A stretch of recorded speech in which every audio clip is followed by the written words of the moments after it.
अड़ी इन दिनों चीन पर ही अड़ी है, क्योंकि देश और दुनिया के सामने इस समय चीन से बड़ा कोई खतरा नहीं।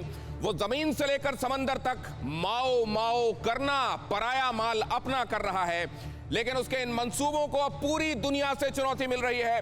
नमस्कार, मैं हूं दिनेश गौतम। ड्रैगन पूरी दुनिया में अपना दबदबा चाहता है, इसलिए दूसरे देशों के निजी मामलों में भी वो हद से ज्यादा दखलंदाजी कर रहा है। ट्रंप ने तो यह तक कह दिया है कि वो चुनावों में अपनी पसंद का उम्मीदवार जितवाने के लिए हदें पार कर रहा है। वो भारत के प्रधानमंत्री के बारे में अपने देश में सर्वे कराकर ग्लोबल टाइम्स के जरिए प्रोपेगेंडा करना चाह रहा है। वो अपने घर में भी हान चीनियों के अलावा अल्पसंख्यकों के लिए खतरा बना हुआ है। आज एक एक्सक्लूसिव खबर आप देखेंगे, खुलासा उइगरों पर जिनपिंग के जुल्मों का, और हकीकत चीन की गैलापागोस में मछली मार मक्कारी की भी आपको दिखाएंगे। लेकिन सबसे पहले हमारे बेहद खास मेहमानों से आपका परिचय करा देता हूं। हमारे साथ आज अड़ी में जुड़ रहे हैं lieutenant general Shankar Prasad, major general Sanjay सोई, मेजर जनरल एजीबी जैनी और कर्नल शिवदान सिंह, और इसके अलावा शीलकांत शर्मा, पूर्व राजनयिक भी हमारे साथ इस चर्चा का हिस्सा होंगे। आप सभी का बहुत स्वागत है। लेकिन सबसे पहले अहम खबर आपको दिखाता हूं। चीन को परेशान करने वाली खबर है ये, राफेल की दूसरी खेप जल्द पहुंचने वाली है भारत। 4 और राफेल भारतीय बेड़े में शामिल होंगे। अक्टूबर 2020 में आएंगे 4 और राफेल, और इस तरीके से 2022 तक हमारे पूरे 36 राफेल हमारे पास होंगे। अब सवाल यह है कि ये राफेल आ जाने के बाद अक्टूबर में हमारी सामरिक ताकत में कितना इजाफा होगा। क्या हमने इसको प्री टाइम किया, ये देखते हुए कि अक्टूबर में चीन की तरफ से खतरा हमेशा हमारे लिए बड़ा रहा है। 1962 में भी अक्टूबर का ही महीना था, 22 अक्टूबर टू बी प्रिसाइज, जब ये सब कुछ शुरू हुआ था। और एक बार फिर से जो खुफिया रिपोर्ट्स हैं उसके मुताबिक अक्टूबर में ही गड़बड़ी करना चाह रहा है चीन। क्या इसीलिए इसको अक्टूबर में टाइम किया गया है?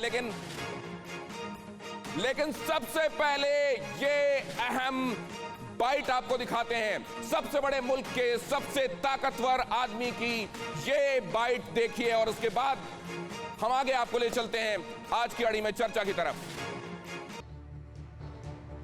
असल में पर्यवेक्षकों का ये एक अंदाजा है कि जो बिडेन जो हैं वो चीन की तरफ से असल में उम्मीदवार बने हुए हैं, और चीन के हितों का उनको ज्यादा ख्याल है बनिस्बत किसी और का। और यही वजह है कि ट्रंप के मुकाबले कुर्सी पर जो बिडेन को चीन देखना चाहता है, और यही बात खुलकर अपने वोटर्स के सामने ट्रंप ने कही है कि मैं मेड इन अमेरिका की बात करता हूं और वो मेड इन चाइना की। लेकिन इससे पहले आपको दिखाते हैं ये अहम जानकारी। यहां पर जरा देखिए, ये है पूरी धरती का नक्शा, ये है ग्लोब जो आपके सामने घूमा, और जिस जगह की हम बात करने वाले हैं वो जगह जरा आपको पहले हम दिखा दें। ये है वियतनाम। अगर आप इसको देखेंगे और इसके पूरे सामरिक महत्व को देखेंगे तो ये पाएंगे कि इधर हिंदुस्तान के बाद जब आप आगे बढ़ते हैं इधर तो ये है साउथ चाइना सी, और साउथ चाइना सी में जिस तरीके की गड़बड़ियां फैला रहा है ड्रैगन, उसको रोकने के लिए क्या कुछ किया जा रहा है। हिंदुस्तान के आसपास जिस तरीके से स्ट्रिंग ऑफ पर्ल्स बनाई गई है, उसी तरीके से चाइना को कर्टेल और कंटेन करने के लिए अब भारत भी कोशिशें कर रहा है। यहां पर आपको पहले मैं पोजीशंस दिखा देता हूं। ये है वियतनाम, ये है साउथ चाइना सी, जिसमें कई देशों के साथ ड्रैगन अपना दावा करता है। बाकी देशों के दावे तो अपनी अपनी जगह सही हैं, क्योंकि वो एक्सक्लूसिव इकोनॉमिक जोन के संदर्भ में दावे करते हैं, लेकिन ये तो 9 डैश लाइंस के साथ इस पूरे इलाके को अपना बताता है। इधर आपको ताइवान दिखाई दे रहा है, और ये है फिलीपींस। इधर आपको ये लुजान स्ट्रेट दिखाई दे रहा है। अब मैं आगे आपको ले जाता हूं और बताता हूं कि इस जगह पर असल में क्या होने वाला है, जिसकी वजह से मैंने आपको अभी इनकी जियोग्राफिकल लोकेशंस दिखाई हैं। वियतनाम, साउथ चाइना सी, फिलीपींस, ताइवान। क्या होने वाला है असल में इस जगह पर? साउथ चाइना सी में ऐसा क्या होने वाला है जिसको लेकर अब आने वाले दिनों में ड्रैगन और परेशान होगा? वो जगह यहां पर आप देख रहे हैं, यहां पर आप देख रहे हैं बीजिंग में जाती हुई एक मिसाइल। असल में ये सांकेतिक रूप से जो हम आपको दिखा रहे हैं इसका बहुत बहुत बड़ा इंपॉर्टेंस है। असल में ब्रह्मोस मिसाइल रूस के साथ भारत 50-50 की पार्टनरशिप में बना रहा था। बहुत दिनों से वियतनाम को ब्रह्मोस मिसाइल देने की बातें चल रही थी, लेकिन असल में दिक्कत यह हो रही थी कि इसमें रूस की भी सहमति जरूरी थी। हालांकि इस बात को पहले ही ख्याल में रखकर इस मिसाइल को बनाया गया था कि मिसाइल रिजीम टेक्नोलॉजी के तहत 300 किलोमीटर से ज्यादा की रेंज को इसका ना रखा जाए ताकि इसका निर्यात हो सके, इसीलिए इसको जानबूझकर 290 मिडिल रेंज में रखा गया है। इसीलिए इसको middle range cruise supersonic missile कहते हैं, जिसमें रैमजेट इंजन लगा हुआ है। क्रूज जिसका मतलब है एक जैसी स्पीड से, कॉन्स्टेंटली एक जैसी स्पीड से चलने वाला। इसको आप मनूवर भी कर सकते हैं बीच में, और एग्जैक्टली जिस जगह आप हिट करना चाहते हैं वहां जाकर हिट कर सकते हैं। ये है ब्रह्मोस। जिस तरीके से ब्रह्मास्त्र का निशाना अचूक कहा जाता है, उसी तरीके से, इसीलिए जानबूझकर इसका नाम रखा गया है ब्रह्मोस, क्योंकि इसमें यही खासियतें हैं। और यहां पर आप देख रहे हैं ब्रह्मोस की वो खासियत जो वियतनाम को खास बना रही है। वियतनाम से आकर और बीजिंग में हिट करने वाली फिलीपींस ने भी चीन को चेतावनी दी है। फिलीपींस को भी अब और हथियार मिलने वाले हैं। न सिर्फ भारत इस बारे में इंटरेस्टेड है, बल्कि यह भी कहा जा रहा है कि अमेरिका की तरफ से और सपोर्ट उसको मिलेगा। आप जानते हैं पहले ही एक शोल को लेकर फिलीपींस जा चुका है चीन के खिलाफ इंटरनेशनल ट्रिब्यूनल में, लेकिन वो शोल पर कब्जा किया हुआ है आज भी चाइना ने। फिलीपींस ने भी धमकी दी है। फिलीपींस ने भी ये कहा है कि हम चाइना को लेकर आने वाले दिनों में और एग्रेसिव होने वाले हैं। तो साउथ चाइना सी में इकलौती दादागिरी अपनी समझने वाले चीन को अब झटका मिलने वाला है, और अब फिलीपींस भी है बताने वाला। इधर वियतनाम आपने देखा, फिलीपींस, ये दोनों ही साउथ चाइना सी में मेन कंटेंडर्स हैं, लेकिन अभी तक चाइना के सामने कमजोर पड़ते रहे हैं। लेकिन अब इनको और मदद मिलेगी, दूसरी जगहों से हथियार भेजे जाएंगे, और इस तरीके से साउथ चाइना सी में चीन की एक छत्र दादागिरी को खत्म किया जाएगा। फ्री नेविगेशन की वकालत करने वाला भारत, जो कि इंडो पैसिफिक में मुक्त व्यापार की वकालत करता रहा है, जाहिर है उसके सेंट्रल आइडिया को आने वाले दिनों में अमेरिका समेत तमाम मुल्क फॉलो करेंगे। चीन को इससे कितना फर्क पड़ेगा, ये इस बारे में बातचीत करते हैं। सबसे पहले इसको लेकर मैं लेफ्टिनेंट जनरल शंकर प्रसाद साहब के पास ही जाऊंगा। लेफ्टिनेंट जनरल शंकर प्रसाद साहब, कितनी तब्दीली इससे आएगी? क्या ये चीन के लिए चिंता का विषय है, या उसने खुद की तारीफ में जो कसीदे ग्लोबल टाइम्स में पढ़े हैं उसको फर्क नहीं पड़ता? देखिए, चाइना इस समय काफ़ी परेशान है। अगर आप मेरी समझ से पूछें तो चाइना ये नहीं चाहता कि उसका कोई युद्ध हो। चाइना ये कतई नहीं चाहता कि लद्दाख में युद्ध हो जी। मैं तो यहाँ तक कहूँगा कि चाइना इसको प्रिज्यूम कर रहा है कि शायद भारत उस पर एग्रेसिव एक्शन, मिलिट्री एक्शन नहीं लेगा, इसीलिए वो उस किस्म के कदम उठा रहा है जिससे भारत के साथ उसके रिलेशन नॉर्मलाइज हो सकें, इकोनॉमी नॉर्मलाइज हो सके। वो तो यहाँ तक कह रहा है कि हमारी मिलिट्री टू मिलिट्री जो एक्सरसाइज होते थे उनको भी रिज्यूम किया जाए। और एक तरफ ये वो चाहता है कि साउथ चाइना सी में इस तरह से मैं अपनी ताकत दिखाऊं कि वहाँ पे एक किस्म से डराव पैदा करना है।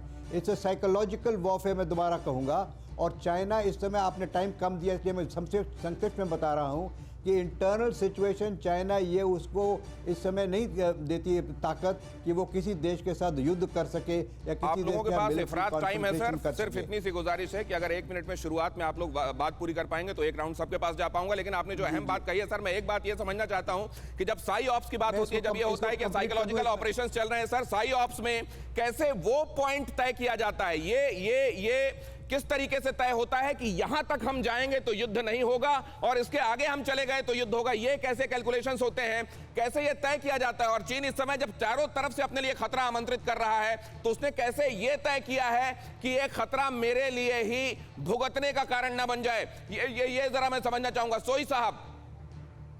नहीं, साई ऑप्स का देखिए,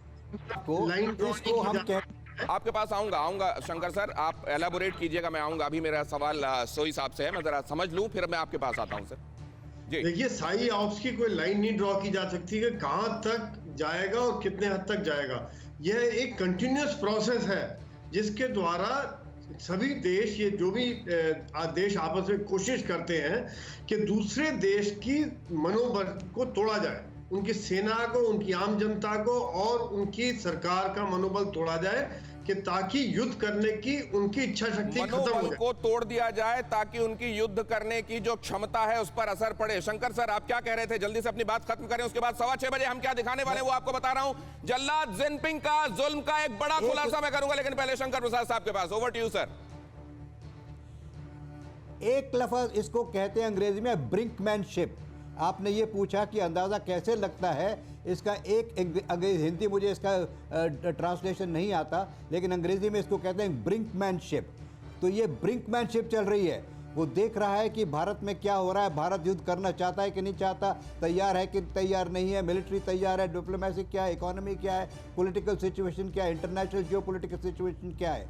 तो आपका जो सवाल है उसका जवाब अंग्रेजी में दूंगा, ब्रिंकमैनशिप। और अगर ब्रिंकमैनशिप का वो अंदाजा जो मैं लगा सकता हूं वो है, तो ब्रिंक का मतलब होता है उस जगह पर पहुंच जाना जहां लबरेज हो जाता है पैमाना, और जब वो उसको समझना कि यहां तक ये ब्रिंक है, यहां पर आने के बाद वो छलक जाएगा और वहां पर रोकना उसको, ये शायद ब्रिंकमैनशिप है, अगर मैं सही कह रहा हूं तो। लेकिन मैं आगे जाऊंगा जैनी साहब के पास, उससे पहले अहम खबर आपको बता दूं, आसमान में चीन को अमेरिकी चेतावनी, नाटो मुल्क के एकजुट, अमेरिका का संदेश, 6 B-52 अमेरिकी बॉम्बर्स नाटो देश के ऊपर से उड़े। चीन के खिलाफ कई बड़े मुल्क हो रहे हैं साथ। नाटो देश सॉलिडेरिटी दिखाने के लिए B-52 बॉम्बर्स इन सभी 30 देशों के ऊपर से होकर उड़ा है। इसके मायने क्या हैं? जैनी साहब, इसका संदेश क्या है? देखिए, पहली बात तो दिनेश कि हमको चाइना की जो मिलिट्री स्ट्रेंथ है उसको अंडररेट नहीं कर सकते। हम क्या, अमेरिका जैसा पावर भी चाइना की मिलिट्री स्ट्रेंथ को, मिलिट्री कैपेबिलिटीज को अंडररेट नहीं कर सकते हैं। नहीं कर सकते सर, अभी वक्त ये है कि जो डेमोक्रेटिक पावर्स हैं देश में, उनको एकत्र होना है और एक इंटरनेशनल पुश बन रहा है चाइना के अगेंस्ट, जो कि चाइना ऑलरेडी घिर चुका है, उइगर में घिर चुका है, वो ये आपके सेंट्रल एशियन रीजन में घिर चुका है, ताइवान में घिर रहा है, जापान में घिर रहा है, साउथ चाइना सी में घिर रहा है, आपका हांगकांग में घिर रहा है, लद्दाख में घिर रहा है। तो चाइना अंडर प्रेशर है। इसलिए पूरे सारे जितने international democratic self thinking states हैं, लाइक माइंडेड, उनको एक इंटरनेशनल प्रेशर बनाए, चाहे वो प्लूरलिस्टिक प्लूरलैटरल हो, चाहे वो मल्टीलैटरल हो, क्योंकि और कोई सर, लेकिन इन जगहों पर वो घिर नहीं रहा है, इन जगहों पर उसने खतरा अपने लिए आमंत्रित किया है। तो वो जो कहते हैं ब्रिंकमैनशिप, जिसको लेफ्टिनेंट जनरल शंकर प्रसाद साहब ने कहा, मैं ये समझना चाहता हूं कि वो ये जो खतरा उसने अपने लिए आमंत्रित किया है, इस बार वो इस चिंगारी में झुलसेगा या ये साइकोलॉजिकल ऑपरेशंस यहां तक कामयाबी से अंजाम दे देगा कि दूसरों को वो चाहता है जितना इंटिमिडेट करना वो कर दे? शिवदान साहब, आपका ओपिनियन मुझसे पूछ रहे हैं सर। देखिए, चाइना शुरू से ही ब्रिंकमैनशिप करता रहा है और साई ऑफ चलाता रहा है। क्योंकि चाइना ने साउथ चाइना सी में इसलिए डोमिनेट करना चाहता है कि कुछ दिन पहले एक अमेरिकन प्लेन का उसने क्लेम किया है कि एक अमेरिकन स्पाई प्लेन चाइना के साउथ चाइना सी के ऊपर फ्लाई किया था।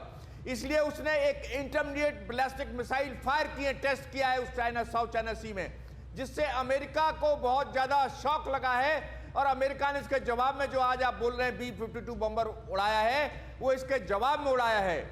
इसके अलावा चाइना साउथ चाइना सी को इसलिए ज्यादा इंपॉर्टेंस दे रहा है कि उसकी एनर्जी के 80% सोर्सेज इसी साउथ चाइना सी से आते हैं चाइना में, और उसका 40% ट्रेड इसी साउथ चाइना सी से। तो क्या कोई ऑब्जर्वर ऐसा है, क्या कोई एक्सपर्ट ऐसा है सर जो ये बता पाए कि इस बार यहां पर ये पोस्चरिंग और जेस्चरिंग तक सीमित रहेगा, उधर से भी और इधर से भी साई ऑप्स चलेंगे, या इसका कोई ठिकाना नहीं होता कि ये साई ऑप्स कब रियल ऑपरेशंस में बदल जाएं?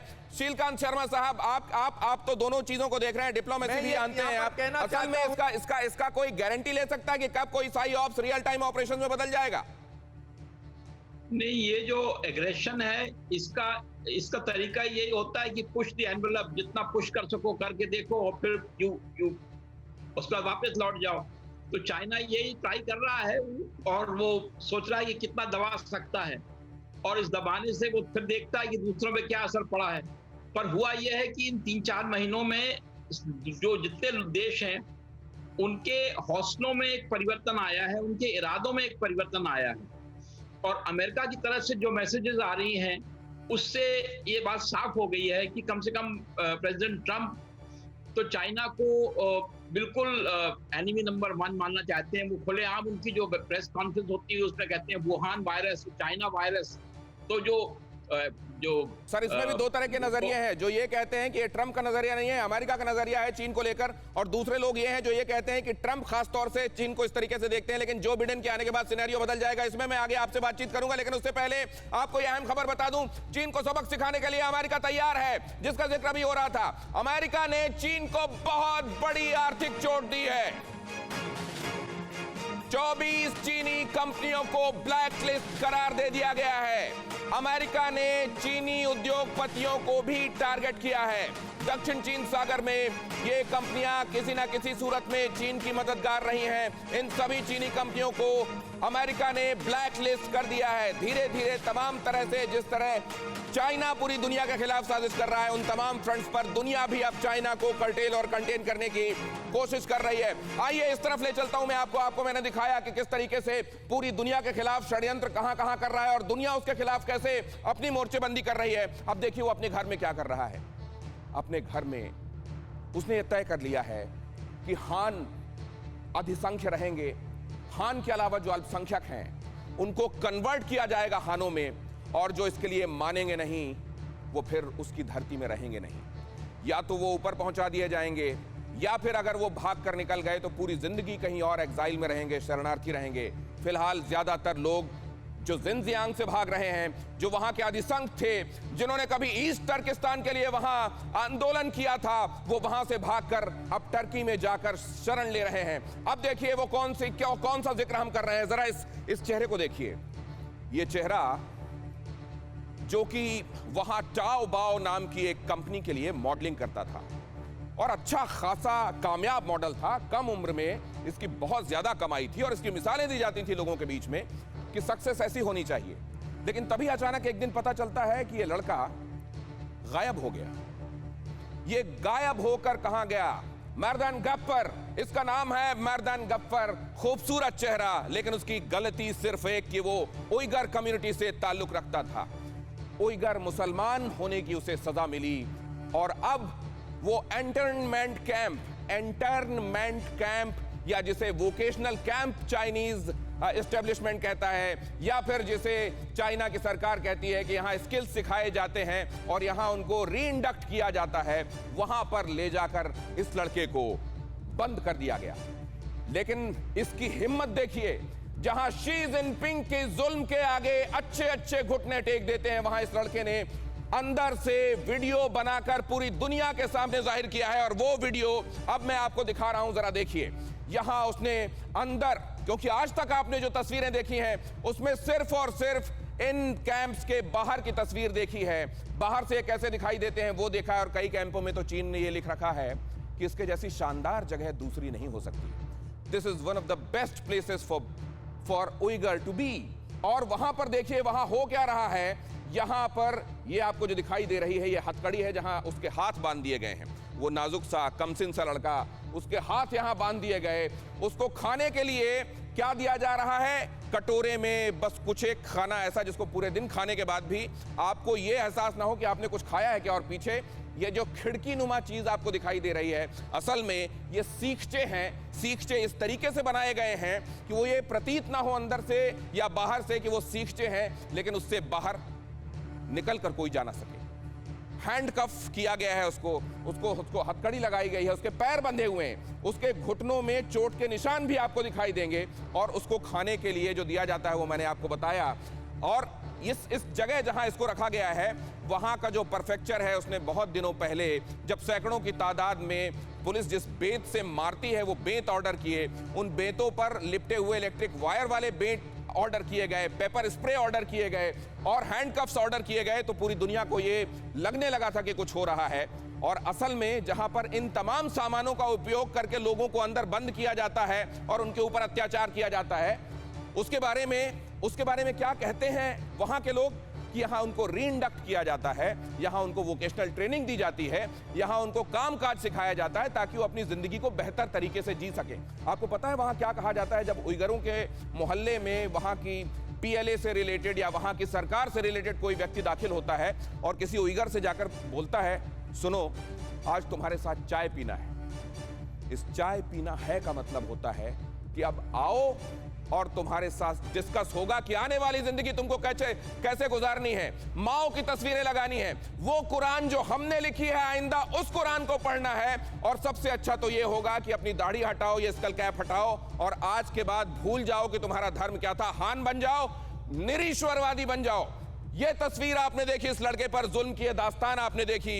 इसने तो हिम्मत की, अपनी वो तस्वीर दुनिया के सामने पहुंचा दी है। पता नहीं इसका क्या हाल हो रहा होगा, लेकिन ये अकेला नहीं है। कहा जा रहा है कि 10 लाख तो ऑफिशियल फिगर है जिनको रखा गया है कंसंट्रेशन कैंप्स में, लेकिन यह तादाद 20 लाख के आसपास भी हो सकती है। हम हर दिन उइगरों के ऊपर हो रहे अत्याचारों से रिलेटेड खुलासा कर रहे हैं और यह वर्ल्ड एक्सक्लूसिव तस्वीर है जो आपके सामने आज पहली बार टेलीविजन, इंडियन टेलीविजन में आपको दिखाई दे रही है। अब मैं इसको लेकर अपने मेहमानों के पास जाता हूं। यह क्या हो रहा है शीलकांत साहब? क्या टर्की, जो कि यह कहता है कि हम ऑटोमन अंपायर एक बार फिर से बनाएंगे, खिलाफत कायम करेंगे, यह है मुसलमानों के साथ हमदर्दी? चीन के सामने चूं नहीं निकलती इनकी? टर्की और चीन तो अलायंस बना रहे हैं। बड़ी हवा है कि टर्की, चीन, पाकिस्तान, ईरान, ये लोग इकट्ठे हो रहे हैं और ये एक तरह का अलायंस इनका बन रहा है। और दूसरी तरफ जो टर्क्स हैं, जो चाइना में हैं, उनके साथ ये अत्याचार हो रहा है। और ये तो चाइना का पुराना हथकंडा है, आज की बात नहीं है। ये तो जब 50 जो माओ सेतुंग के जमाने में भी लोगों को मिलियंस की संख्या में लोग तो सर यही बात तो पूरी दुनिया बता रही है ना। ये संदेश दिया जा रहा है एक मुल्क को और एक इंडिविजुअल को। संदेश क्या जा रहा है? Might is right. तो चाइना अपने को हर तरीके से माइटी बनाने में लगा हुआ है कि अगर आप एक न्यूसेंस वाली कंट्री को और इंडिविजुअल को भी इसलिए बर्दाश्त करते चले जाएंगे क्योंकि वह पावरफुल है, तो दूसरा जो शराफत से जीना चाहता है, वो मुल्क हो या इंडिविजुअल, वो भी आने वाले दिनों में अपने आप को बदलेगा क्योंकि उसके पास और कोई चारा नहीं रहेगा। लेफ्टिनेंट जनरल शंकर प्रसाद साहब, देखिए बात बिल्कुल साफ है।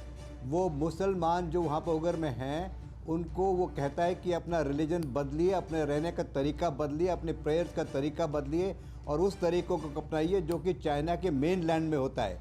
अब देखिए इस किस्म की जो आप हरकत करते हैं एक कम्युनिटी के साथ, एक रिलीजन बॉडी के साथ, एक मोरलेस सेपरेट स्टेट के साथ, तो उसका तो अवश्य कुछ ना कुछ इफेक्ट होगा। तो there is a lot of disturbance over area और चाइना उसको सप्रेस करना चाह रहा है। देखिए चाइना की इस समय स्थिति इंटरनल बहुत कमज़ोर हो रखी है। उसके यहाँ खाने की कमी है। There is a food crisis in China, there is a political turmoil in China. जो कम्युनिस्ट पार्टी है उसके अंदर ही कुछ ना कुछ फूट पड़ी हुई है जो प्रेसिडेंट के बरखिलाफ बातें कर रही है। तीसरी बात अगर आप देखेंगे कि वहाँ अनएम्प्लॉयमेंट कितनी बढ़ गई है, कोई फिगर 80,000 या 80 पता नहीं कितने थाउजेंड लोगों को वहाँ पे जॉब से हटा दिया गया है। तो और आपने अभी जैसे अमेरिकन प्रेसिडेंट का बताया कि वहाँ से सारी इंडस्ट्रीज को बाहर किया जा रहा है या बैन किया जा रहा है। एक बात तो इस इंटरनल सिचुएशन को देख के, इस इंटरनल सिचुएशन को देख के और उगार सिचुएशन को देख के एक किस्म से वर्ल्ड में एक यूनिटी पैदा हो रही है अगेंस्ट चाइना। तो सारे देश जो है, जैसे जैनी साहब ने कहा, जितनी वर्ल्ड की डेमोक्रेसीज हैं, जितनी वर्ल्ड की जो पावर्स हैं, वो एक इकट्ठा होके इस कम्युनिज्म के बरखिलाफ, it is not a fight between the Chinese people, Chinese, it is the communist party. आपने जो अहम बात कही और जिसको सार संक्षेप में अभी मैं बता सकता हूं, and correct me if I am wrong, आपने कहा कि ये जो कुछ अत्याचार हो रहे हैं इसका इक्वल एंड अपोजिट रिएक्शन भी हो रहा है। दुनिया इस वजह से एकजुट भी हो रही है और चाइना शायद इस बात को भांप नहीं रहा। मैं आगे चलता हूं, ये अहम खबर बता दूं उससे पहले आपको ये बताऊं कि 6:15 बजे हम क्या दिखाने वाले हैं। 6:30 बजे आज बेहद अहम मुद्दा आपके सामने होगा। चीन के 300 जहाज क्या घिरा अमेरिका आज? गैलापागोस वो जगह है जो इक्वाडोर के पास एक ऐसा द्वीप है, द्वीप समूह है जहां से करीब है अमेरिका। क्या ये 300 फिशिंग बोट्स के बहाने कुछ और कर रहा था चाइना? इस बारे में विस्तार से चर्चा होगी, लेकिन उससे पहले यह अहम खबर, अमेरिका ने चीन को मात देने का बना लिया है प्लान। चीन ईरान की मिसाइलों को मात देने की तैयारी। थर्ड यानी terminal high altitude air defence बना रहा है अमेरिका। मिसाइल सिस्टम को आधुनिक बनाने का पेंटागन का पूरा इरादा। चीन ईरान की मिसाइलों को मात देने की तैयारी। और जैसा मैंने आपको बताया, यूनाइटेड स्टेट्स ऑफ अमेरिका ने भी यह सोच लिया है कि अब no stone will be left unturned. अब मैं इसको लेकर आगे जाता हूं अपने मेहमानों के पास और 6:30 बजे जैसा मैंने आपको बताया कि अहम खबर आप कर रही है, आपका इंतजार समझिएगा उसका इंपॉर्टेंस क्या है। आज जो नए वर्ल्ड ऑर्डर के इमर्ज होने की बात की जा रही है उसमें क्या डिफरेंस लाती है वो घटना जो 6:30 बजे मैं आपको बताऊंगा। लेकिन उससे पहले एक बार फिर से मैं जैनी साहब को के पास ये सवाल लेकर जाना चाहता हूं। जैनी साहब, लेकिन जो इंटेंसिटी चीन में है वो इक्वल एंड अपोजिट रिएक्शन कहां दिखाई दे रहा है? वो इंटेंसिटी क्या रेस्ट ऑफ द वर्ल्ड में है सर? देखिए दिनेश, चाइना के अंदरूनी हालत क्या है, ये सब एक इंटरप्रिटेशन देते और सर लोगों माफी के के ये साथ भ्रम आपके भी ऑडियो हो में कुछ सकते समस्या हैं। आ रही है, मैं इसको क्योंकि दुरुस्त करवाता चाइना के हूं। अंदर क्या हो लेकिन रहा है इसी कि सवाल को लेकर land measure of general country है। संजय सोई साहब के पास जाऊंगा। मेजर जनरल संजय सोई साहब, अगर यहां पर नहीं रोका गया चीन को तो उसने दिखा दिया है वो कितना बेलगाम है। क्या इस बार कुछ वंस एंड फॉर ऑल होता हुआ दिखाई देता है आपको? आप ये उइगर मुस्लिम्स के बारे में बात नहीं, ओवरऑल सिचुएशन सर, जिसमें चाइना को ये हाँ। बताया जाए कि आदमियों के जैसा रहना, इंसानों के जैसा रहना क्या होता है। बिल्कुल, क्योंकि चाइना ने ह्यूमन राइट्स का कभी भी आदर किया ही नहीं, चाहे वो तिब्बत हो, चाहे वो उइगर हो। हान को वहाँ 1950 से ही, जब से उइगर इलाका है वहाँ 1950 से ही बसाना शुरू कर दिया है, और ताकि जो वहाँ के लोकल हैं उनको वो माइनॉरिटी में हो जाए, और जो आवाज उठाता है उसको सीधा सुधार करने भेज देते हैं, अत्याचार होता है ताकि कोई भी आवाज उठाने की हिम्मत लेकिन ना यहाँ कर का तो सके। हम देखते हैं सर, उइगरों के बारे में हमको पता चलता है, लेकिन जब तिब्बत में हान भेजे जाते हैं डेमोग्राफी चेंज करने के लिए या तमाम दूसरी जगहों पर, वहाँ क्या रिएक्शन होता है लोकल्स की तरफ से सर? नहीं, बिल्कुल लोकल, कोई भी लोकल ये मंजूर नहीं करता है, क्योंकि उनकी अपनी आइडेंटिटी खत्म करने की कोशिश की जा रही है, उनकी अपनी कल्चर खत्म करने की कोशिश की जा रही है, उनका अपना धर्म खत्म करने की कोशिश की जा रही है, और ये जबरन प्रयास किया जाता है कि वो चीन की विचारधारा को माने। और चाहे ये है क्यों सर? हानों में ऐसा क्या है जो सीसीपी को सूट करता है? क्या है ऐसा जो कम्युनिस्ट पार्टी ऑफ चाइना को सूट करता है हानों में, उनके कल्चर में, उनकी डे टू डे लाइफ में? ऐसा क्या है शिवदान साहब जो सूट करता है सीसीपी को? हान मेजॉरिटी में है वहाँ, और ये सारे के सारे चाइना में हान हैं। जैसा कि मैं आ रहा हूं श्रीकांत शर्मा साहब, इस बात को लेकर आपके पास आ रहा हूं। अभी शिवदान साहब से सवाल है। ऐसा है, चाइना एक कम्युनिस्ट कंट्री है, और कम्युनिस्ट कंट्री में वो क्या करते हैं कि जो भी डिसेंट में आवाज उठती है उसको कई तरीके से दबाने की कोशिश करते हैं, और अपने इन लोगों के द्वारा, जिनका आप नाम ले रहे थे, इनके द्वारा इन उठती आवाजों को ये चाइना दबाने का काम करती है। ये उनके एक डंडा। लेकिन मेरे को मैं जब जानकारों से बात करता हूं तो एक अहम ओपिनियन ये भी आया कि हान वो कम्युनिटी है जो किसी तरीके से ईश्वर को नहीं मानती, बल्कि ये माओ का वो वाला विचार लेकर चलती है जहां ये कहा जाता है कि धर्म तो एक तरह की चरस है, एडिक्शन है। लेकिन जो लोगों को लोग मानने वाले, इंसानों को इंसान मानने वाले लोग होते हैं, वो ईश्वरवादी लोग होते हैं। क्या यही बात है जो हान को सूटेबल बनाती है सीसीपी के लिए? श्रीकांत शर्मा साहब, ये हान जो हैं ये मेजॉरिटी में है, नॉर्थ में है, और ये सारे की सारे कम्युनिस्ट पार्टी के जो ऊंचे अधिकारी हैं ये सब लोग हान हैं। तो ये हान का पूरा दबदबा बना के रखा हुआ है माओ के जमाने से, और बाकी लोगों को जो लोग बहला के, बरगला के, दबा के किसी तरह से अपने अंडर में रखते हैं। तो जैसा तिब्बत में किया इन्होंने, तिब्बत तो में आप ये लोगों कह को रहे हैं कि दबाया और अधिसंख्य होना और वहां का जो मेनलैंड चाइना, जिसको ये कहा जाता है कि हान चाइना है, जहां जिसके उत्तर की तरफ वो चाइना की वॉल होती थी, वहां पर क्योंकि ये रहने वाले हैं, इसलिए चीन ये मानता है कि हमारे मुख्य और असल में ओरिजिनल जो लोग हैं वो यही हैं, बाकी या तो इनमें कन्वर्ट हो जाएं या फिर उनको बाहर कर दिया जाए। सर, ये एक अहम खबर मैं बता दूं, उसके बाद मैं आपके पास आ रहा हूं। जैनी साहब, पाकिस्तान के लिए आज की सबसे बुरी खबर, चीनी बैंक सीपेक में और पैसा लगाने को अब तैयार नहीं। पाकिस्तान के राजनीतिक माहौल को लेकर बैंक डरने लगे हैं। सऊदी अरब से तनातनी के बाद चीनी बैंक डर गए हैं और अब वहां सीपेक को लेकर और ज्यादा इन्वेस्ट करने के मूड में वो दिखाई नहीं दे रहे। जैनी साहब, क्या हुआ? इनके पास तो बहुत पैसे थे, आईएमएफ और वर्ल्ड बैंक से ज्यादा उधार दिया करते थे, सीपेक को दे दे कुछ और पैसा। देखिए दिनेश, एक बड़ा पॉपुलर गाना है, ये तो होना ही था। आप देखें कि ये श्रीलंका में हुआ है, मालदीव में हुआ है, म्यांमार में हुआ है। हर एक देश जिसने की के इसके ये सिल्क रूट के प्रभाव में आए हैं और इनके सीपेक के जो इसमें प्रभाव में आए हैं, उनका यही नतीजा हुआ है कि एक स्टेज आया है जबकि के वो देश उस सीपेक से, उस सिल्क रूट वाले प्रोग्राम से निकलना चाहता है, लेकिन ऋण से इतना दब गया कि उसको हम्बन टोटा बेचना पड़ गया, उसको कोको आइलैंड बेचना पड़ गया, उसको क्या नहीं बेचना पड़ गया, अपने देश का, अपने देश की सॉवरेनिटी बेचनी पड़ गई। अब वही हालत हो गई है। और ये श्रीलंका को रियलाइज हो गया है सर, श्रीलंका ने ये ऑफ लेट रियलाइज किया है, कहा है दुनिया के सामने आके कि हम्बन टोटा में चाइना पर भरोसा करना हमको भारी पड़ गया। हमारे बैंक आपको लोन नहीं देंगे, या तो आप हमारी ये बात मानिए या हमको ये और दीजिए। ultimately Pakistan will become a colony of China. Great insight sir, great insight sir.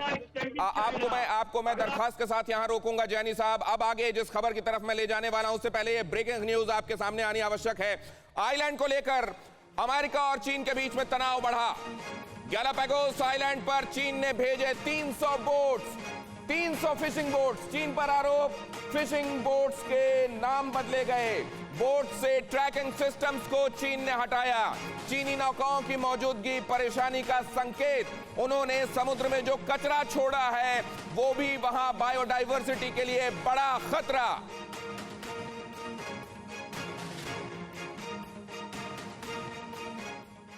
और मैं बताता हूं कि असल में वहां उस जगह का इंपॉर्टेंस क्या है। गैलापागोस में वो कौन सी जगह है जिसको गैलापागोस मरीन रिजर्व कहते हैं। गैलापागोस मरीन रिजर्व, गैलापागोस असल में आर्किपेलागो है, कई सारे द्वीपों का समूह। और वहां पर वो असल में अमेरिका से भी काफी करीब है और इक्वाडोर से भी काफी करीब है। और वहां पर 300 की तादाद में फिशिंग बोट्स भेज देना न सिर्फ फिशिंग को लेकर जो इंटरनेशनल नॉर्म्स हैं उनका उल्लंघन है, बल्कि उस जगह पर बायोडायवर्सिटी को लेकर भी बड़ा खतरा। यहां पर आप देख रहे हैं, ये है दुनिया। अब इस दुनिया में अगर आप उस जगह को देखना चाहेंगे जिसका मैं जिक्र कर रहा हूं, गैलापागोस कहां पर है, तो मैं आपको बताता हूं। गैलापागोस चीन से उसकी दूरी देखते हुए, अमेरिका और इक्वाडोर से उसकी कुर्बत देखते हुए भी ये जानना जरूरी है कि गैलापागोस कहां है। चीन मैंने आपको दिखाया, और अब अगर आप दुनिया को घुमाते हुए, ग्लोब को घुमाते हुए पहुंचेंगे तो यहां आपको गैलापागोस नजर आएगा। जो यहां पर आपको नॉर्थ अमेरिका दिखाई दे रहा है, साउथ अमेरिका दिखाई दे रहा है, इक्वाडोर के करीब ही ये आर्किपेलागो है जिसका मैं जिक्र कर रहा हूं। और यहां पहुंची हैं ये 300 की तादाद में फिशिंग बोट्स। इन्होंने वहां जाकर कितनी बड़ी तादाद में मछलियां पकड़ी। और मैं आपको बता दूं, ये वो जगह है जहां ऑलमोस्ट जो प्रजातियां मछलियों की नष्ट हो रही हैं, on the verge of extinction हैं, जो एकदम विलुप्त प्राय प्रजातियां हैं, वो यहां पर है। लिहाजा इसको गैलापागोस मरीन रिजर्व घोषित किया गया है। यहां पर खास तौर से शार्क जो होती हैं, तीन चार प्रजातियां शार्क की, जिसमें सिल्क शार्क है, जिसमें हैमर हेडेड शार्क है, जिसमें वेल शार्क, एक प्रजाति वेल शार्क भी होती है, यहां पर है। और वो लगभग लुप्त प्राय प्रजातियां हैं। वहां जाकर फिशिंग करना, और असल में फिशिंग नहीं, आप जानते हैं पूरी दुनिया में जासूसी के लिए वो क्या क्या कर रहा है। यहां पर उसने जो 300 बोट्स भेजी हैं, एक तो इंटिमिडेशन के लिए भेजी हैं, प्रोवोकेशन के लिए भेजी हैं, और साथ में किस काम के लिए, अभी एक बार फिर से देखिए, ये गैलापागोस है। और ये चलिए यहां से इधर आते हुए आपको चीन नजर आएगा, चीन मेनलैंड। अब आप असल में जब आप इसको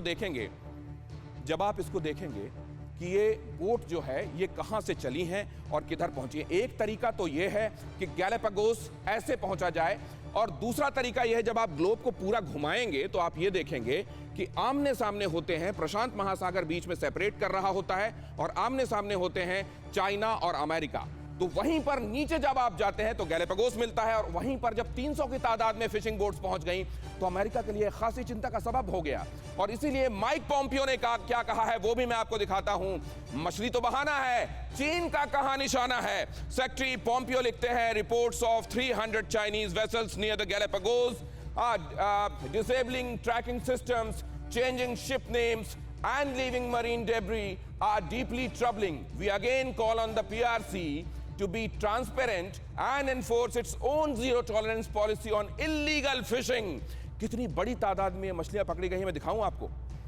देखिए जरा कितनी बड़ी तादाद में ये मछलियां पकड़ी गई हैं, और उनको ले जाकर उन ट्रॉलर्स में डाल दिया गया है जहां से वो मछलियां अब चीन लाई जा रही हैं। इतनी बड़ी तादाद में मछलियों का पकड़ा जाना, ये देखिए जरा, इन विजुअल्स को देखिए, इन तस्वीरों को देखिए। ये फिशिंग बोट्स जब वहां पहुंची हैं, इन्होंने बड़ी तादाद में मछलियों को वहां से पकड़ा है। क्यों इन्होंने अपने आप से ट्रैकिंग सिस्टम को हटाया? क्यों इन्होंने जो समुद्र को लेकर अंतर्राष्ट्रीय कानून है उसका पालन नहीं किया? देखिए जरा कितनी बड़ी तादाद में, और इसमें वो प्रजातियां भी हैं जो लुप्त प्राय हैं, लगभग लुप्त होने वाली हैं। इसीलिए इन एंडेंजर्ड स्पीशीज को लेकर ही इस जगह को गैलापागोस मरीन रिजर्व कहा गया है। 13 लाख स्क्वायर किलोमीटर का ये इलाका है जिसको रिजर्व बनाया गया है कि यहां फिशिंग नहीं होगी। लेकिन उसके बावजूद चीन ने क्या किया है, और यह निश्चित रूप से पूरी दुनिया को प्रोवोक करने वाला है। लेफ्टिनेंट जनरल शंकर प्रसाद साहब के पास मैं जाऊंगा। यहीं से आपसे एक सवाल, लेफ्टिनेंट जनरल शंकर प्रसाद साहब, ये अमेरिका के धैर्य की कितनी परीक्षा ले रहा है चीन? और क्या इसी से चीन को वो हिमाकत करने की हिम्मत नहीं मिलती कि चीन रिएक्ट तो कर नहीं रहा है, सिर्फ स्टेटमेंट्स हैं? देखिए, इस समय अमेरिका में इलेक्शन होने वाले हैं। अमेरिका में इलेक्शन के टाइम पर चाइना की असेसमेंट ये है कि शायद अमेरिका इस समय कोई मिलिट्री एक्शन नहीं लेगा, क्योंकि उसको अपनी इंटरनल सिचुएशन देखनी है, अपनी इंटरनल पॉलिटिक्स देखनी है। तो वही बात चल रही है जैसे मैंने शुरू में कहा था, ये बड़ा भारी ब्रिंकमैनशिप चल रही है। चाइना में फिर से मैं अंत में ज़रूर ये कहूँगा कि चाइना युद्ध नहीं कर सकता, China cannot go to a military option, लेकिन वो इस तरह से दुनिया में अपना वो फैला रहा है कि जो दिखाने के लिए कि he is such a powerful army, such a powerful nation that he can overcome everybody. सारी इकोनॉमी उसके हाथ में है, सारा सर, मुझे वर्ल्ड ऐड याद आ रहा है, एक विज्ञापन याद आ रहा है जिसमें एक कुत्ता जंजीर से बंधा हुआ था और उसके पास में एक आदमी आराम से खड़ा हुआ था और कुत्ता भौंकता हुआ लगभग काटखाने को उतारू दिखाया गया था और उसमें यह लिखा हुआ था, this is how you react, क्योंकि आदमी बहुत काम खड़ा हुआ था। This is how you react when you know कि ये इससे आगे जंजीर तुड़ाकर नहीं जा सकता। क्या यही हो रहा है सर? और दुनिया ये जान रही है कि चीन इसके आगे नहीं जाएगा, लेकिन सर इससे बड़ा खतरा क्या हो सकता है? कोविड दे दिया, पूरी दुनिया को इंटिमिडेट कर रहा है सर, अब इससे आगे क्या है? लेकिन मैं आपके पास आऊं lieutenant general Shankar Prasad sir, उससे पहले ये सवाल मुझको लेने होंगे क्योंकि वक्त इजाजत नहीं दे रहा है। जल्दी से सवाल सामने लाइए प्लीज। विवेक पांडे, क्या चीनी, तिब्बती और चीनी मंगोल भारत का साथ देकर स्वतंत्रता हासिल करना चाहते हैं जैसा कि बलूच चाहते हैं? ये सवाल जैनी साहब आपसे। देखिए, वो तो चाहते ही है। 1952 से 1959 के बाद में जितने भी तिब्बती आए धर्मशालाओं में उनके लिए गवर्नमेंट जाहिर है, वो तो अपनी इंडिपेंडेंस चाहते ही है, तिब्बती चाहती, लेकिन तिब्बत को सपोर्ट किसने किया है? एक रिमोट कंट्रोल ओके, आ रहा हूं शंकर सर, आ रहा हूं। अगला सवाल प्लीज, अगला सवाल देखते हैं। अगला सवाल क्या है? हमारे अगले दर्शक हैं ओंकार तिवारी, कह रहे हैं पाकिस्तान मीडिया के हवाले से खबर आ रही है कि इस सर्दी में भारत और चाइना में युद्ध निश्चित है। अगर युद्ध हुआ तो किसकी तैयारी बेहतर है, भारत की या चाइना की? शंकर सर, अपना आप जो कह रहे हैं वो भी और इसका जवाब जल्दी से प्लीज। देखिए, सबसे बड़ी बात यह है कि इस समय पूरे विश्व को यह अपना साबित करना है कि China is not a powerful nation. आपका जो दूसरा सवाल था उसका जवाब पहले दे देता हूं कि क्या भारत इस समय रेडी है फॉर वॉर? जी, मैं वादे से कहता हूं, और मेरे जितने साथी यहाँ बैठे ये भी मेरे ख्याल से सपोर्ट करेंगे कि इस समय भारत सेना कैंपेनिंग सीजन में मिलिट्री एक्शन करने की काबिलियत रखता है। हालांकि वो ये नहीं चाहता कि हम मिलिट्री एक्शन लें, लेकिन जिस तरह से आप लोग बात करते हैं मिरर डिप्लॉयमेंट की, वो सब कुछ छोड़ दीजिए। ये जो सिविलियन टर्मिनोलॉजी है, मैं जैनी साहब से कहूँगा और कि इस समय भारत सेना की तैयारी इतनी संक्षेप में समझ गया सर, वक्त की कमी है। अगले दो सवाल मैं और ले लेता हूं और उस पर इकट्ठे जवाब ले लूंगा। प्लीज दो सवाल एक साथ दिखाएं मुझे। इंजीनियर योगेश पुराणिक कहते हैं भारत के पास अक्साई चीन छुड़ाने का इससे अच्छा मौका फिर नहीं आने वाला। जब America, Taiwan, Japan, Australia, Philippines इस समय चीन के विरुद्ध कार्यवाही को तैयार हैं, आखिर कब भारत की सेना चढ़ाई करके 20 शहीद जवानों का बदला लेगी? अगला सवाल है रामकृष्ण मौर्य का। यही एक चैनल है जो देश के पड़ोसी देशों में क्या है दिखा रहा है, इससे हमें काफी जानकारी मिलती है हमारा आज की तारीख में कितना देश मजबूत है। ऐसे चैनल TV9 भारतवर्ष को मेरा हृदय से आभार, और इसी तरह देश हित में चीजें दिखाते रहें। आभार हम आपका प्रकट करते हैं रामकृष्ण साहब, इस टिप्पणी के लिए आपका धन्यवाद, हौसला अफजाई करते रहें। लेकिन सवाल यह कि क्या यह माकूल वक्त नहीं है सर? इस बार चढ़ नहीं दौड़ना चाहिए क्या हिंदुस्तान को, या सोई साहब? नहीं, बिल्कुल ये बहुत सही समय है। दूसरी बात यह है कि भारत को चीन को रिएक्टिव करना पड़ेगा। हम अभी रिएक्टिव हो रहे हैं, हमेशा चीन हमको रिएक्टिव करवाता है। जैसे पिछला सवाल है तिब्बत और उइगुर मुस्लिम, इनको हमने जगाना है और साथ देना ताकि चीन रिएक्टिव हो और साथ ही साथ अक्साई चीन पर कब्जा करने का। अगर चीन के न्यूसेंस को रोकना है तो हमको प्रोएक्टिव होना पड़ेगा। नटशेल में ये। बहुत धन्यवाद आप सभी मेहमानों का सर, बहुत शुक्रिया आप अड़ी में हमारे साथ आज जुड़े। हमारे दर्शकों का भी बहुत शुक्रिया। लेकिन चलने से पहले साउथ चाइना सी, येलो सी, बहाई सी, ईस्ट चाइना सी, सेनकाकू, गैलापागोस, लद्दाख, ड्रैगन सब खा जाना चाहता है। हसरतें जब हवस बन जाएं तो कहर होती हैं, दवा भी हद से ज्यादा हो तो जहर होती है। चीन का कहर और जहर के लिए छटपटाहट आपके सामने। अड़ी में आज इतना ही। अड़ी, क्योंकि हमें है देश को।